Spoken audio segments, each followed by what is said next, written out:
ಬಳ್ಳಾರಿ ನಗರದಲ್ಲಿ ಉದ್ವಿಗ್ನ ವಾತಾವರಣ ನಿರ್ಮಾಣವಾಗಿದೆ. ಮಾಜಿ ಸಚಿವ ಜನಾರ್ದನ್ ರೆಡ್ಡಿಯವರ ನಿವಾಸದ ಮುಂದೆ ಕಲ್ಲು ತೂರಾಟ ನಡೆದಿರುವಂತಹ ಘಟನೆ ರಾಜಕೀಯ ವಲಯದಲ್ಲಿ ತೀವ್ರ ಚರ್ಚೆಗೆ ಕಾರಣವಾಗಿದೆ. ಘಟನೆಯ ಹಿನ್ನೆಲೆಯಲ್ಲಿ ಮಾಜಿ ಸಚಿವ ಶ್ರೀರಾಮುಲು ಅವರು ಕೂಡ ಜನಾರ್ದನ್ ರೆಡ್ಡಿ ಮನೆಗೆ ಭೇಟಿ ನೀಡಿ ಪರಿಸ್ಥಿತಿಯನ್ನು ಅವಲೋಕಿಸಿದ್ರು. ಜನಾರ್ದನ್ ರೆಡ್ಡಿ ನಿವಾಸದ ಮುಂದೆ ಬಿಜೆಪಿ ಕಾರ್ಯಕರ್ತರು ಹಾಗೂ ಮುಖಂಡರು ಹೆಚ್ಚಿನ ಸಂಖ್ಯೆಯಲ್ಲಿ ಜಮಾಯಿಸಿದ್ದು ಸ್ಥಳದಲ್ಲಿ ಗಂಭೀರ ಬಿಗುವಿನ ವಾತಾವರಣ ಉಂಟಾಗಿದೆ. ಯಾವುದೇ ಅಹಿತಕರ ಘಟನೆ ನಡೆದಂತೆ ಅದನ್ನು ತಡೆಯಲು ನೂರಾರು ಪೊಲೀಸರನ್ನ ನಿಯೋಜಿಸಲಾಗಿದೆ. ಪೊಲೀಸರು ಪರಿಸ್ಥಿತಿಯನ್ನ ನಿಕಟವಾಗಿ ಗಮನಿಸುತ್ತಿದ್ದು ಭದ್ರತೆಯನ್ನ ಮತ್ತಷ್ಟು ಬಿಗಿಗೊಳಿಸಿದ್ದಾರೆ. ಪ್ರಾಥಮಿಕ ಮಾಹಿತಿಯಂತೆ ಭರತ್ ರೆಡ್ಡಿ ಬೆಂಬಲಿಗ ಸತೀಶ್ ರೆಡ್ಡಿ ಹಾಗೂ ಜನಾರ್ದನ್ ರೆಡ್ಡಿ ಬೆಂಬಲಿಗರ ನಡುವೆ ಜಗಳ ಮತ್ತು ತೀವ್ರ ವಾಗ್ವಾದ ನಡೆದಿದೆ. ಈ ವೇಳೆ ಮಾತಿನ ಚಕಮಕಿ ಕಲ್ಲು ತೂರಾಟಕ್ಕೆ ತಿರುಗಿದ ಪರಿಣಾಮ ಉದ್ವಿಗ್ನತೆ ಹೆಚ್ಚಾಗಿದೆ ಅಂತ ಹೇಳಲಾಗ್ತಾ ಇದೆ. ಇನ್ನು ಘಟನೆ ಕುರಿತು ಇನ್ನು ಅಧಿಕೃತ ಮಾಹಿತಿ ಲಭ್ಯವಾಗಿಲ್ಲ. ಆದರೆ ರಾಜಕೀಯ ಪಾಳೆಯಗಳ ನಡುವೆ ಈ ಸಂಘರ್ಷದಿಂದ ನಗರದಲ್ಲಿ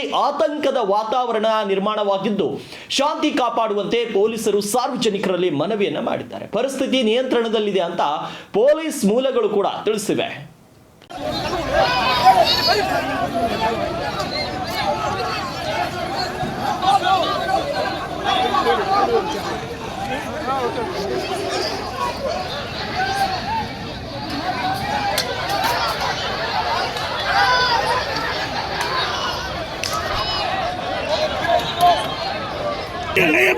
Yeah.